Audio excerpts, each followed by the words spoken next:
se nos hizo la gente. Ya es como que llegó el frío y bueno, tal vez vamos a estar hablando algunos de los que no vinieron, que no vinieron a oír la palabra. Pero yo siempre digo que el mensaje que se vaya a predicar no es para el que no está, sino para los que estamos. Así que el Señor hablará hoy a cada uno de nosotros. Si aún no hemos tenido la oportunidad de conocernos, le pido el favor que me conceda el gusto de estrechar su mano al salir para saber su nombre y así ponerme a su disposición, ponerme a su servicio. Entre tanto, permítame presentarme. Mi nombre es Jefferson Hernández y por la gracia de Dios tengo la dicha una vez más de compartirles su bendita y poderosa palabra. Y en esta ocasión lo haré para reflexionar sobre lo grave que es ignorar o despreciar la palabra de Dios, en cualquier forma que usted lo quiera ver, sea ignorando o despreciando la predicación del domingo, ignorando o despreciando la lectura bíblica, ignorando o despreciando el estudio formal de esta. Hoy vamos a ver los peligros de despreciar o ignorar la palabra de Dios. Y para ello, les invito a que abran sus Biblias en el texto que nos corresponde estudiar hoy. Este es Hechos capítulo 20, versículos 7 al 12. Hechos capítulo 20, versículos 7 al 12. Mientras que lo haya, aprovecho para mencionar que de acuerdo al contexto de este pasaje, el apóstol Pablo y sus compañeros de viaje están en Troas y han decidido quedarse una semana ahí para congregarse con los creyentes de esta ciudad, sin imaginarse que durante la predicación una persona moriría. Y aquí el relato que Lucas nos proporciona al respecto para señalar cuándo, dónde y cómo ocurrió dicho acontecimiento. Hechos capítulo 20, versículos 7 al 12. Para mayor reverencia les ruego que se pongan de pie. Y esto es lo que Lucas escribe. El primer día de la semana nos reunimos con los creyentes locales para participar de la cena del Señor. Pablo estaba predicando y como iba a viajar al día siguiente, siguió hablando hasta la medianoche. El cuarto de la planta alta donde nos reunimos estaba iluminado con muchas lámparas que titilaban. Como Pablo hablaba y hablaba, a un joven llamado Eutico, que estaba sentado en el borde de la ventana, le dio mucho sueño. Finalmente se quedó profundamente dormido y se cayó desde el tercer piso y murió. Pablo bajó, se inclinó sobre él y lo tomó en sus brazos. No se preocupen, les dijo, está vivo.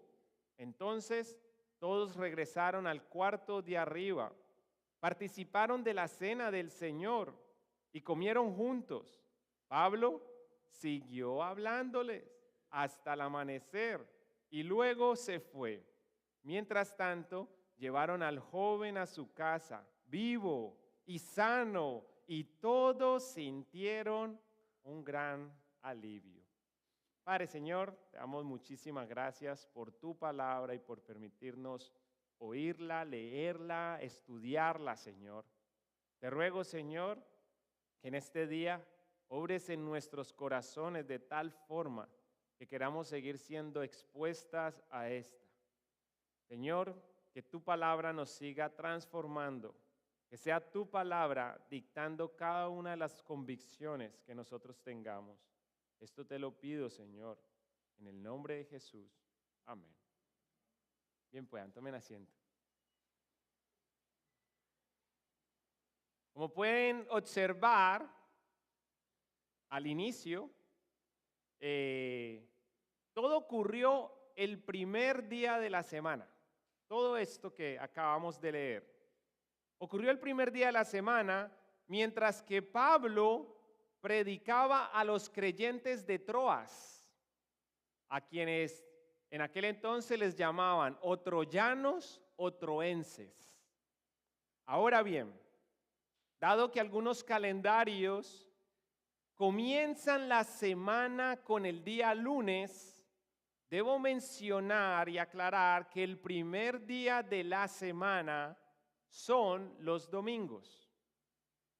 Y así señalar que fue un domingo cuando los creyentes de Troas se reunieron para dos cosas: para oír la predicación de Pablo, y dos, para participar de la cena del Señor, mediante la cual los creyentes conmemoramos la muerte de Jesús, ingiriendo dos elementos que son simbólicos: pan y vino. Pan como representación de su cuerpo y vino como representación de su sangre. El cuerpo que fue clavado en la cruz, la sangre que fue derramada ahí para saldar la deuda de pecadores que habían de arrepentirse de sus pecados y confiar en Él. ¿Por qué aclaro que son elementos simbólicos? Lo hago porque a algunos, y esto me incluye a mí, nos enseñaron que durante la liturgia toda la sustancia del pan y del vino es cambiada por la sustancia del cuerpo y la sangre de Jesús. Por así decirlo, nos inculcaron que ambos elementos, pan y vino, dejan de ser lo que son, pese a que conservan la apariencia de pan y vino. Al parecer, quienes se inventaron esto y quienes nos enseñaron eso, no tomaron en cuenta que según Mateo 26, versículo 26 al 28, Marcos capítulo 14, versículo 22 al 24 y Lucas capítulo 22, versículo 19 al 20, de acuerdo a estos textos, la noche que Jesús tomó un poco de pan y lo tomó con sus propias manos, sepan, lo tomó con sus propias manos y lo partió en trozos con sus propias manos y lo dio a sus discípulos con sus propias manos. Ese fue el día que Jesús dijo con su propia boca: tómenlo, porque esto es mi cuerpo. ¿Será que Jesús estaba diciendo a partir de ahora, esto ya no es mi cuerpo, es esto? ¿Toda la sustancia de este cuerpo está siendo transferida a esto? ¿Qué intento decir? Lo que intento decir es que si el pan en realidad encapsulara la sustancia, toda la sustancia del cuerpo de Cristo, como enseña el Catecismo Católico, tendríamos que asumir que su cuerpo en ese instante colapsó, porque ahora toda su sustancia ha sido transferida al pan. O peor aún, para justificar por qué no colapsó, tendríamos que decir y creer que el cuerpo de Jesús no colapsó esa noche porque ese día Jesús tuvo dos cuerpos. El cuerpo que partió y repartió el pan y el cuerpo en forma de pan que se comieron los discípulos. Y así dar a entender que toda la sustancia del cuerpo de Jesús, encapsulada en un pan que supuestamente deja de ser pan, aunque parece y sabe a pan, acabó en una letrina, es decir, en un hueco hondo a donde los que lo comieron iban a defecar. Eso es confuso y de paso, no sé usted, hasta indignante. Pensar que toda la sustancia del cuerpo de Jesús transferida a un pan que alguien se come, ahora toda esa sustancia termina en un inodoro. De ahí por qué me urgía aclarar que los elementos que ingerimos cada vez que nos reunimos para participar de la cena del Señor son elementos simbólicos.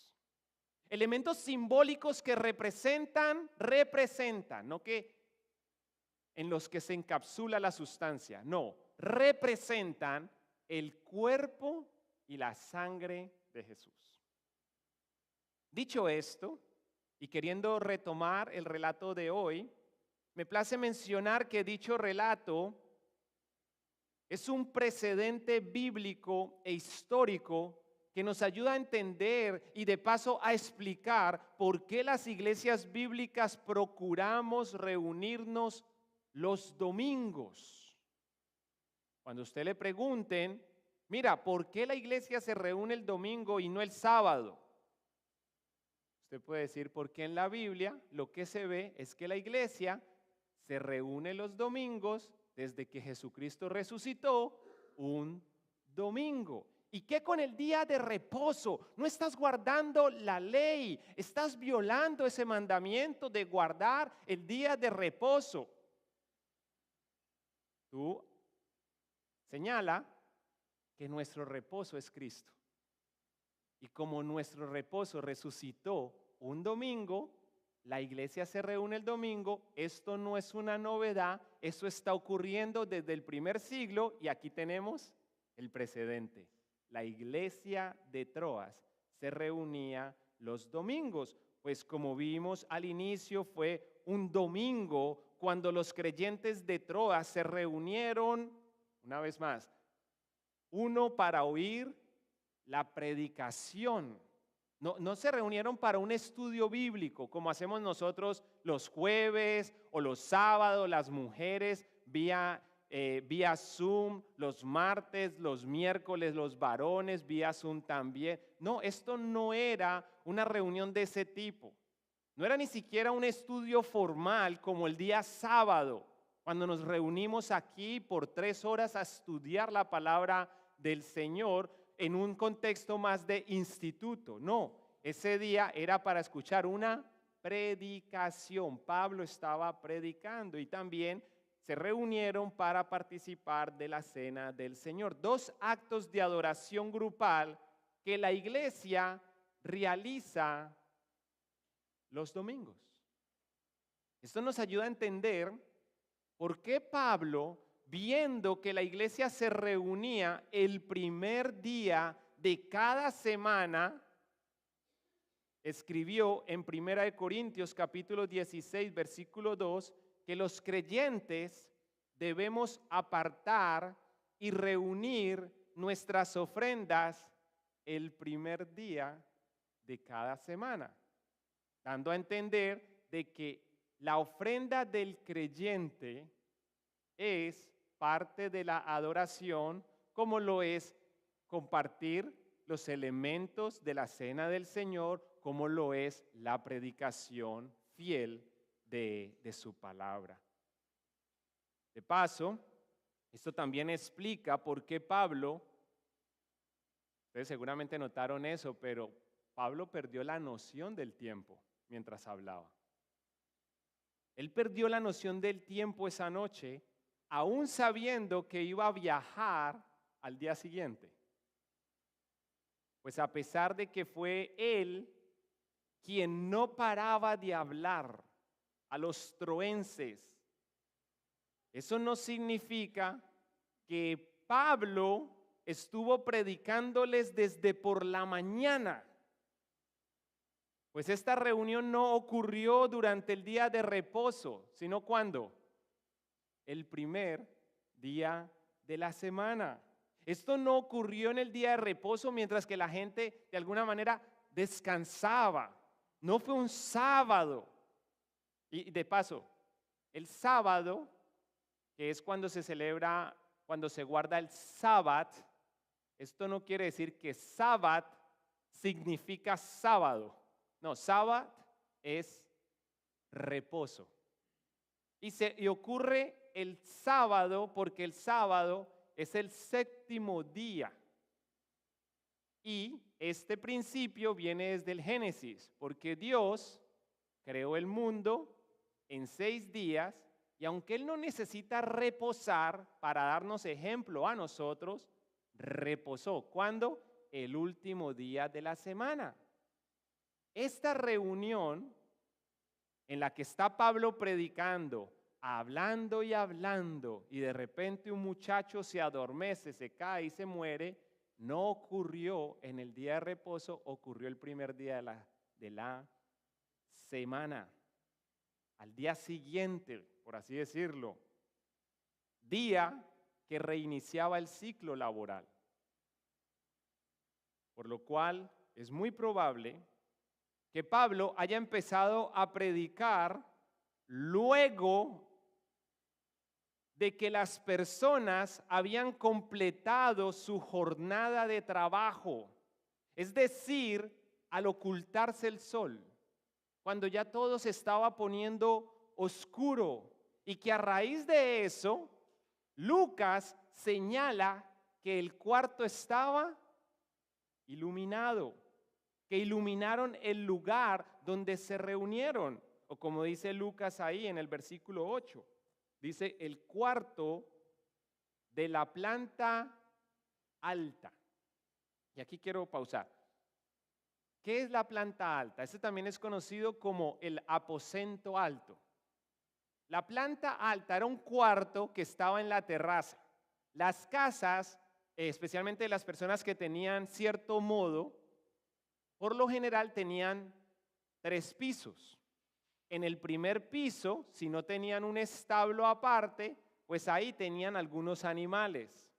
En el segundo piso estaba el lugar donde ellos comían, estaba los cuartos y una cocinita. ¿Dónde quedaba el baño? En aquel entonces no había baño, recuerden, lo que habían era letrinas y estas letrinas estaban fuera de casa, a veces un poco lejos de casa. Ya en el tercer piso estaba la terraza y en esa terraza había un cuarto donde las personas solían hacer sus reuniones. Ahí tenían más espacio y este cuarto tenía un detalle, como los demás cuartos, también los del segundo piso, es que tenía ventanas, pero las ventanas de aquel entonces no eran como nuestras ventanas. ¿Para qué nosotros tenemos ventanas en este momento? Para que pase la luz, no para que pase el viento, porque el viento, nosotros tenemos mecanismos que podemos controlar con un termostato para ponerlos a operar según nosotros queremos. Entonces, el viento de afuera ahora no nos está afectando en lo absoluto. La función de esta ventana solamente es dejar pasar la luz. Pero en aquel entonces no había aire acondicionado.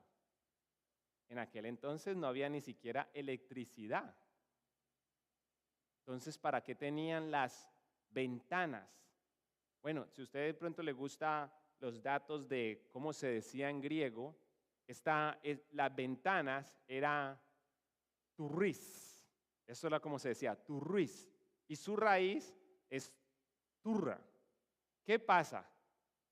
En inglés, si tradujéramos eso, uno es turro, es donde sale puerta, door, y cuando se decía window, era winddoor, no window, como decimos nosotros, sino winddoor.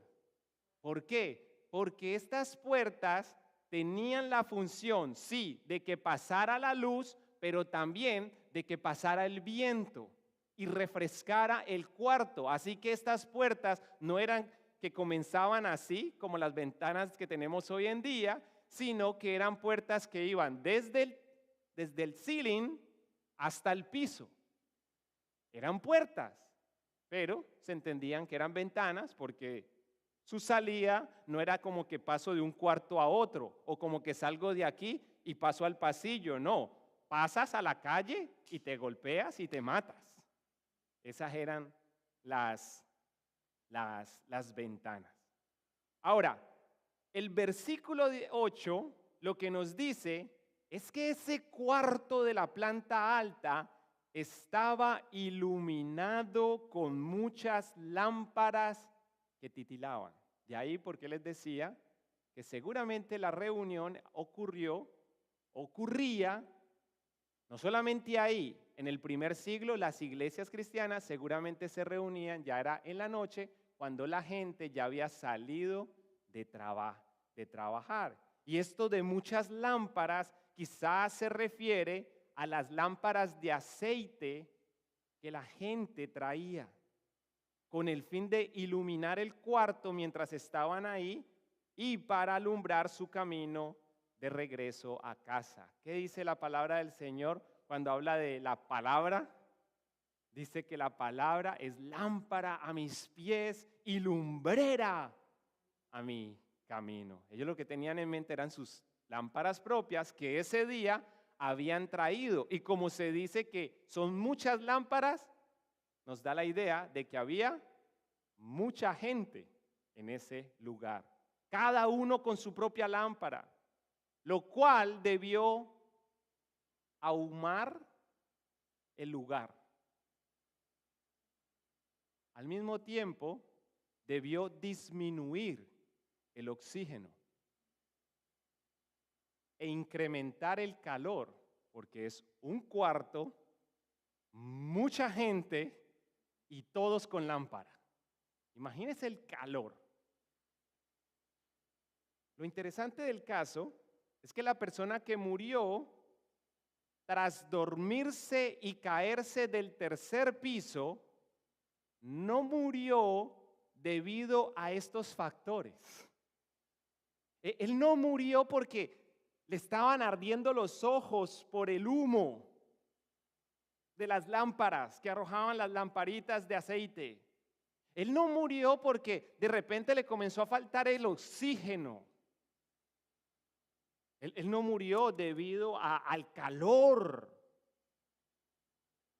Y eso es interesante.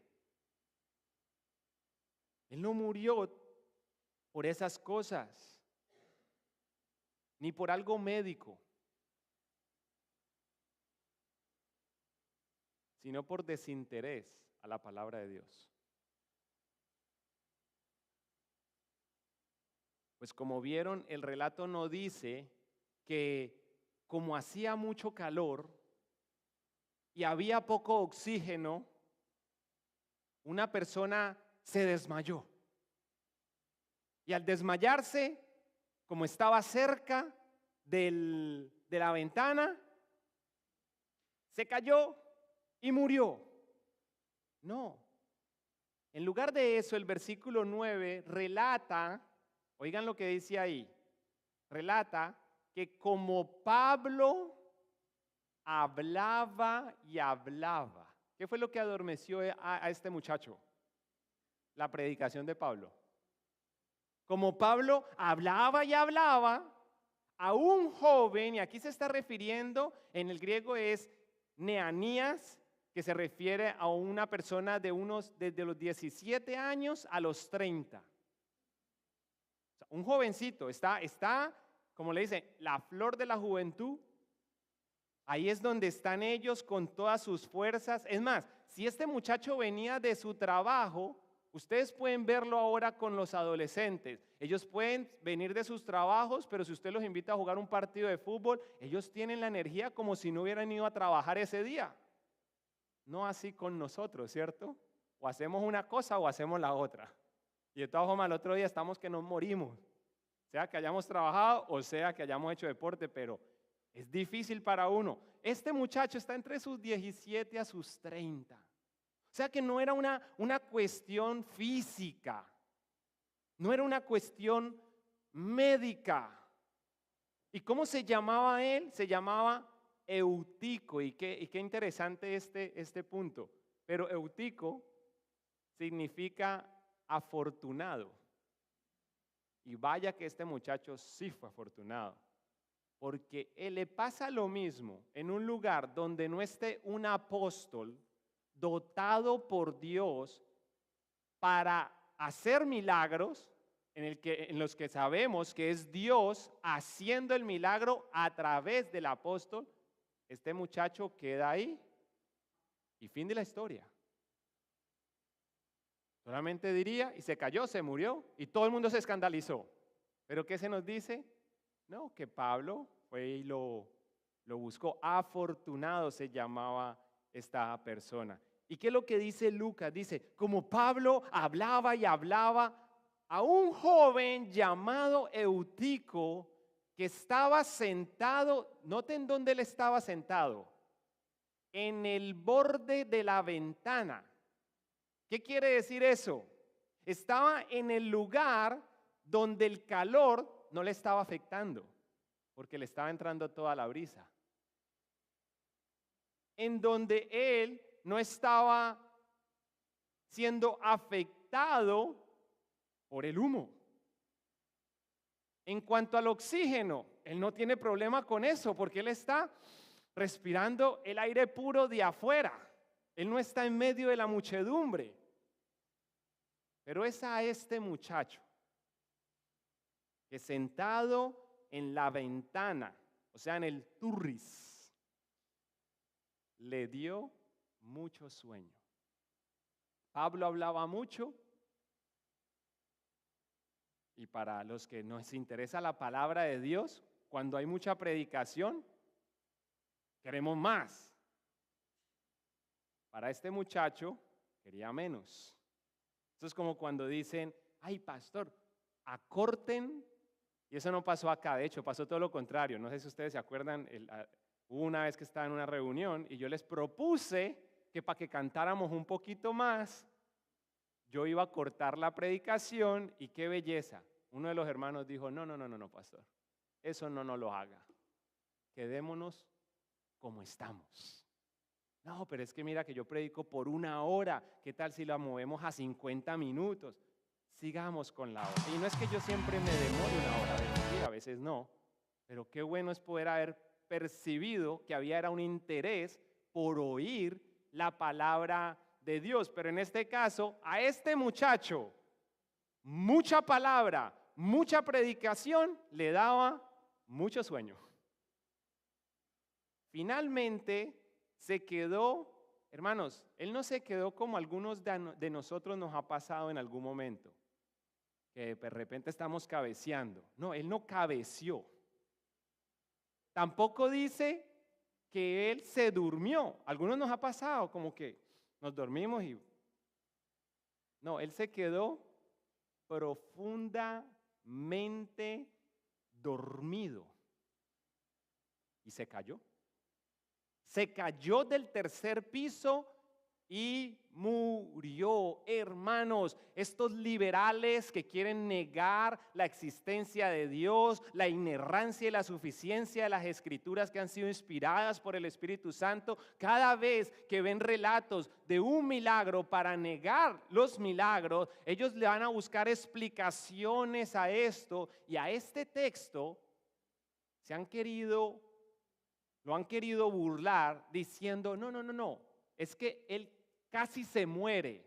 Y por eso Pablo, cuando lo tomó, dijo, no está muerto.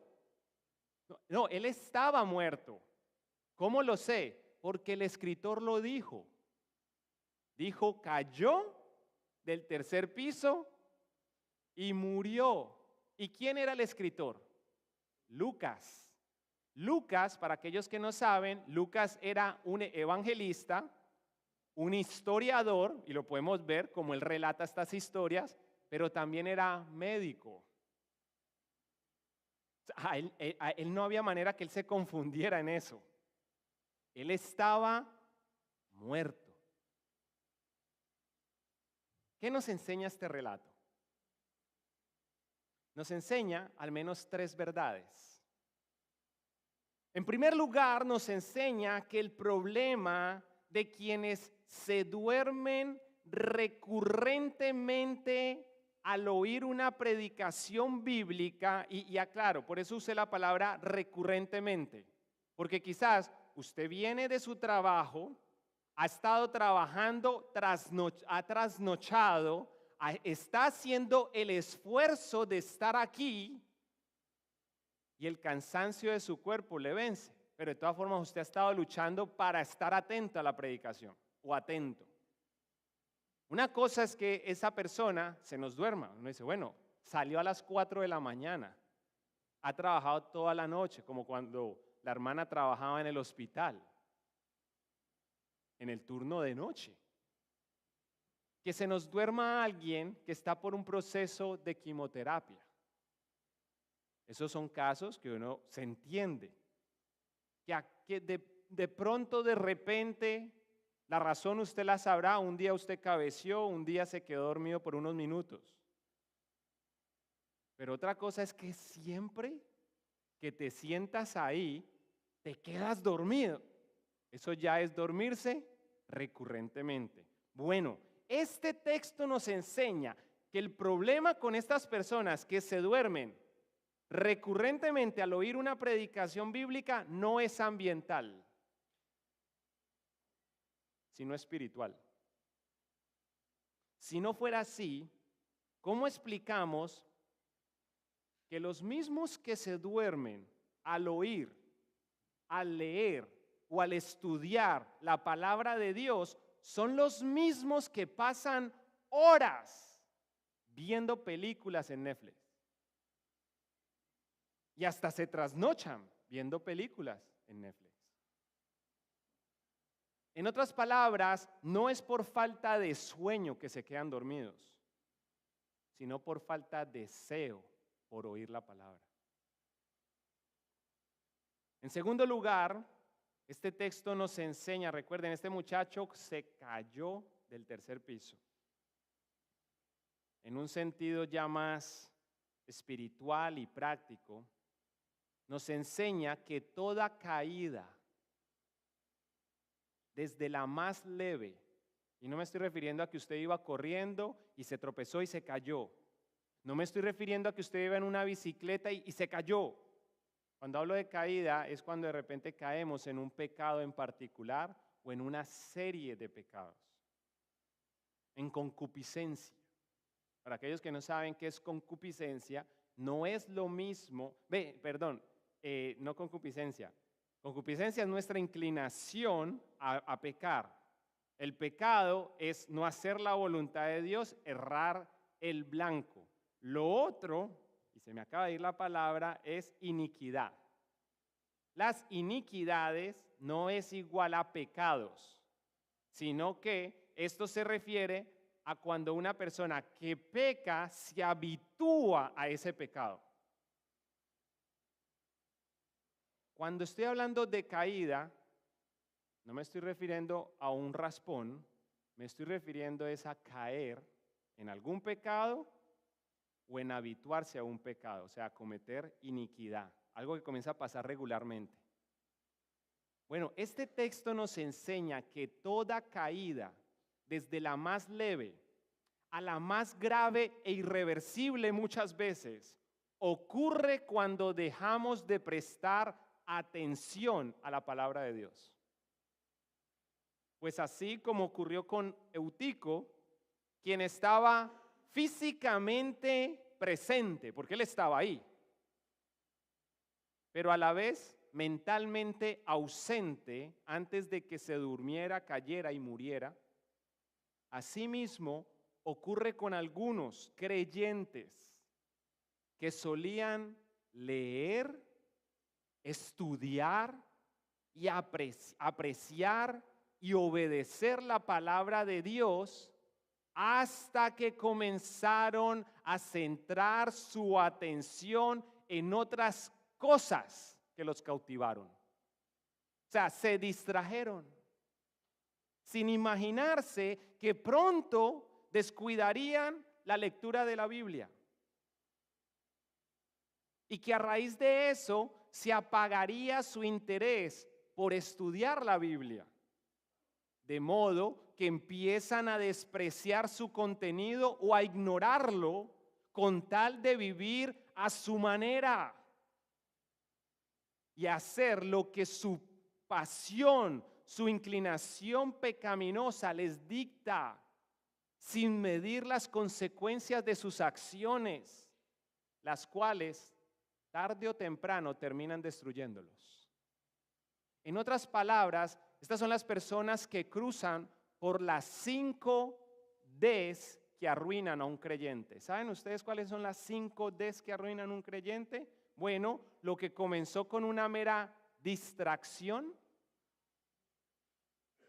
conllevó a descuido,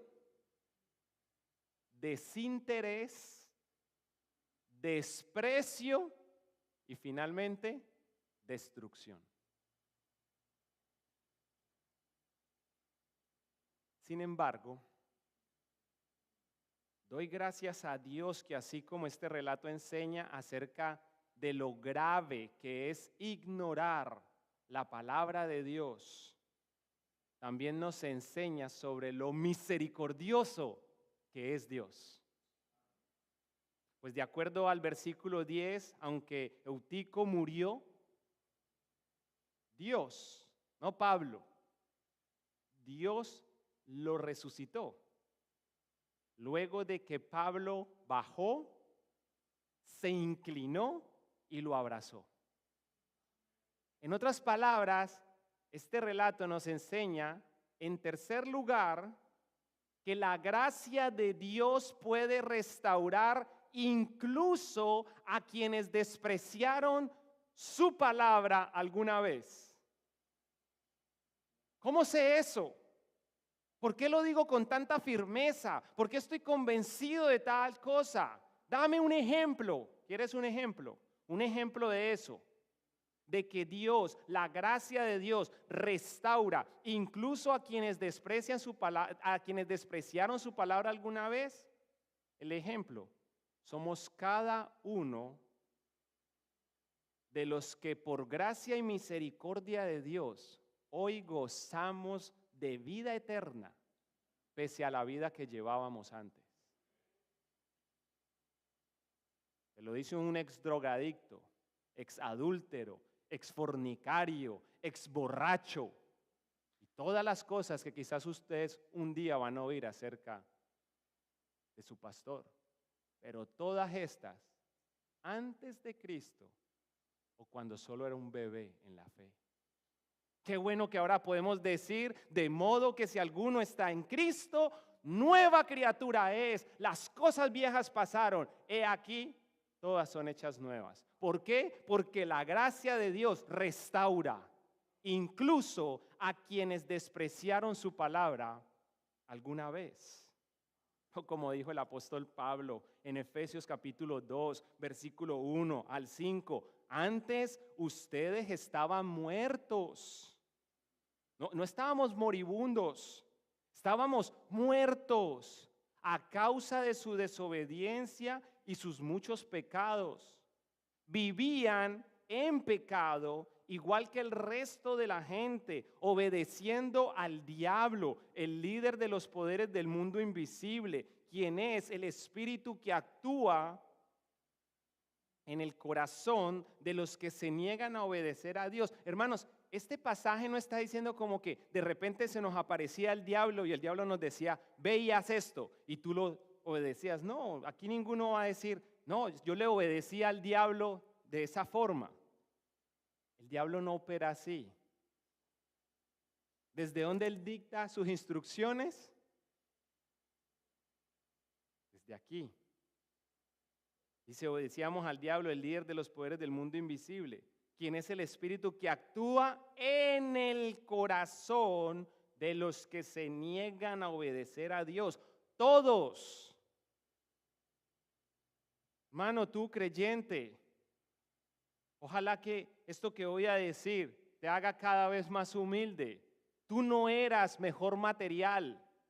Tú no eras materia digna de ser salvada. No, todos nosotros vivíamos así. Todos nosotros estábamos en aquel entonces tan necesitados de la gracia de Dios como lo estaba la prostituta y el asesino. Y te tengo una noticia. Hoy que tú y yo ya somos salvos, hoy que tú y yo estamos aquí en la iglesia, hoy que estamos escuchando la palabra de Dios, tú y yo estamos tan necesitados de la gracia de Dios como ellos. Hermanos, dice, todos vivíamos así en el pasado, siguiendo los deseos de nuestras pasiones y la inclinación de nuestra naturaleza pecaminosa. Por nuestra propia naturaleza éramos objeto del enojo de Dios igual que todos los demás. ¡Wow! Pero Dios, bendito pero Dios es tan rico en misericordia y nos amó tanto que a pesar de que estábamos muertos por causa de nuestros pecados, nos dio vida cuando levantó a Cristo de los muertos. Es solo por gracia de Dios que ustedes han sido salvados. Gloria a Dios. Lo cual nos lleva de la mano a la pregunta más importante. Toda esta información es interesante, no sé, pero si usted se imagina todo esto, eso es una película. Mejor que verse una película, uno comienza a leer eso y dice, wow, o sea, poner esos escenarios. Pero la información como tal no es lo que usted quería. Sí queríamos eso, pero había algo que queremos más. ¿Qué es? Más que información, ¿qué queremos? Queremos una transformación, y una transformación real, y una transformación que sea real y que perdure. Por eso queremos ver cómo podemos aplicar esta historia a nuestra vida. ¿Qué principios, qué aplicaciones puedo adoptar de esto? Por eso voy a contar hasta 3 y usted hace la pregunta más importante que está ahí en pantalla. 1, 2 y 3. ¿Y ahora qué? En primer lugar, si al oír esto, especialmente esto que acabo de leer en Efesios capítulo 2, si al oír esto, tú, mi querido amigo, amiga que nos acompañas hoy, reconoces y admites que necesitas vida espiritual. Porque notas que has pasado tu vida básicamente muerto, siguiendo los deseos de tus pasiones y la inclinación de tu naturaleza pecaminosa. Si al oír esto tú reconoces tu necesidad de vida espiritual, doy gracias a Dios, porque es Él quien te dio tal convicción a fin de concederte vida, esperanza y perdón. Eso sí, si te arrepientes de tus pecados y confías en Jesucristo, su Hijo, a quien Él envió por amor, para que todo aquel que en Él crea no se pierda, mas tenga vida eterna. Porque es Él quien vivió la vida impecable que tú y yo no podemos vivir. Es Él, y no tú ni yo, quien murió en esa cruz, aunque somos nosotros los que merecíamos esa muerte. Lo hizo en sustitución para tomar el lugar de aquellos que habían de arrepentirse de sus pecados y poner su confianza en Él. Así que hoy es un día apropiado y ojalá lo aproveches para que te arrepientas y deposites toda tu confianza en aquel que murió y también resucitó entre los muertos, reina y está sentado a la diestra de Dios Padre. En segundo lugar, si te cuesta concentrarte y mantenerte despierto, y esto es algo recurrente, mientras tu servidor u otro predicador expone la palabra de Dios, o si has descuidado la lectura bíblica, o si perdiste el interés de estudiarla junto a otros, oro a Dios que recapacites pronto. No sea que comiences a despreciarla. ¿Te acuerdas las 5 Ds? Distracción, descuido. ¿Cuál es la otra? Desinterés. ¿Y qué viene después de eso? Desprecio, y de ahí la destrucción. Oro a Dios que recapacites pronto, no sea que comiences a despreciarla, caigas y te autodestruyas. Por favor, no continúes así. Más bien pon de tu parte. Si te cuesta concentrarte, te tengo una idea. Comienza a tomar apuntes.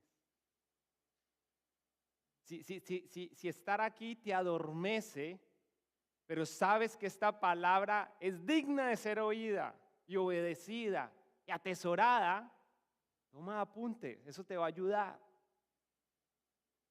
De hecho, ¿dónde están las mujeres que se reúnen y los hombres que se reúnen el miércoles? Les tengo una idea, esto lo hacen en la iglesia de mi mamá, me parece tan lindo y mi mamá aprendió un montón, entonces por eso lo quiero recomendar. Hacen algo que se llama la retroalimentación. ¿Y qué es lo que es la retroalimentación? Que las mujeres el domingo están tomando apuntes y las ideas principales o la idea principal de lo que tienen apuntado lo comparten el día lunes o el martes, no me acuerdo. Todos en el chat ponen lo que aprendieron. Y a raíz de eso, aún el más nuevo, al ser parte de esa comunidad de mujeres que aprecian la palabra de Dios y por ende están atentos a la predicación, están tomando sus apuntes, están aprendiendo y hasta recuerdan lo que aprendieron el día anterior. ¿Cuántas veces a nosotros no se nos olvida lo que oímos el domingo? Así que les animo a la persona que lidera las mujeres, por favor, empezando desde ahora, dígale, envíenme su retroalimentación. Tal vez esta semana no vamos a tener mucha respuesta, pero para la próxima, por favor, mujeres y hombres también, traigan su libretica, tomen apunte, así sea una idea, la idea principal del mensaje, o 4 puntos, o 3 verdades, algo. Y así todos estamos concentrados y eso nos va a ayudar a controlar un poco el sueño. Yo sé que la hora puede ser difícil. Para los creyentes que estaban ahí también lo era. Venían de trabajar. Yo sé que es un servicio que es a las 2 de la tarde. Les tengo una idea. ¿Qué tal si en vez de comer desayuno se come un brunch? En vez de breakfast o lunch se come un brunch, o sea, un desayuno tardío. Entonces usted, en vez de desayunar a las 7 de la mañana, se propone desayunar tipo 10. Entonces, a las 12 no tiene que almorzar. ¿Eso para qué va a ayudar? Bueno, cuando nosotros almorzamos al mediodía, si usted acabó de almorzar a las 12 o 1, ¿qué cree que va a pasar a las 2 de la tarde? Su cuerpo va a estar haciendo digestión, está a millón, y ya cualquier cosa, y una sentada en estas sillas, con buen aire acondicionado, con buen oxígeno, y este pastor que habla y habla y habla, hermanos, les va a dar sueño. Y hermano, y lo que me preocupa es que yo no soy el apóstol Pablo. Usted se llega a desnucar, ¿qué voy a hacer yo? Se me muere y se muere. Oh, hermanos, hay formas. Comienza a tomar apuntes mientras hablo. retoma, los que han descuidado la lectura bíblica, retoma el plan de lectura. Ya vamos a terminar, fueron 3 años. Retoma el plan de lectura. No importa que, es que no lo hago hace 6 meses, retómalo, es ok, retómalo. Solo obedece a Dios. Dios quiere que leamos su palabra, estudiemos su palabra, nos deleitemos en su palabra, atesoremos su palabra, léela, retoma el plan de lectura. Asiste a los estudios bíblicos y valora al máximo la palabra de Dios. Por último, si tú notas que tu relación e interacción actual con Dios van bien porque has dado prioridad y lugar en tu corazón a su palabra, gloria a Dios por ello.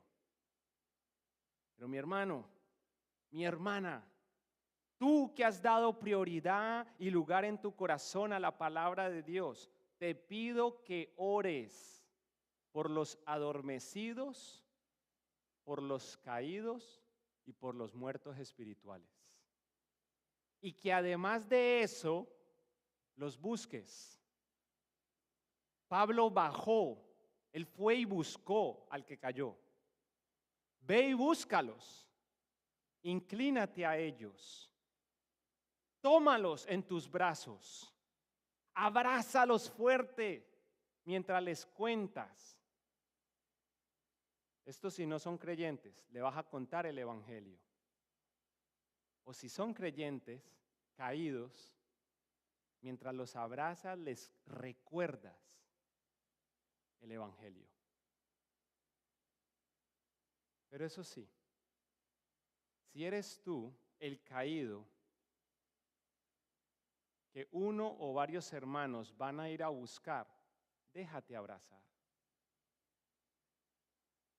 Si ahora estás en un buen estado, gloria a Dios, pero eso sí, el que ande firme, mire que no caiga. Recordemos que nosotros podríamos estar en el lugar de aquel que cayó. ¿Qué pasó con aquel que cayó? Se distrajo, se desinteresó, se descuidó, se desinteresó. De repente, aún esas verdades que había aprendido las comenzó a ignorar, las comenzó a despreciar y ahora se está autodestruyendo. Tú y yo podemos estar en ese mismo lugar. Así que con misericordia, con amor, baja. Búscalo. Tómalo en tus brazos y cuéntale o recuérdale el evangelio. Que Dios nos ayude. Padre, Señor, te doy muchísimas gracias por el ejemplo que nos das de Pablo, pero más que eso, Señor, te doy gracias por Jesucristo. Que Jesucristo estaba allá arriba,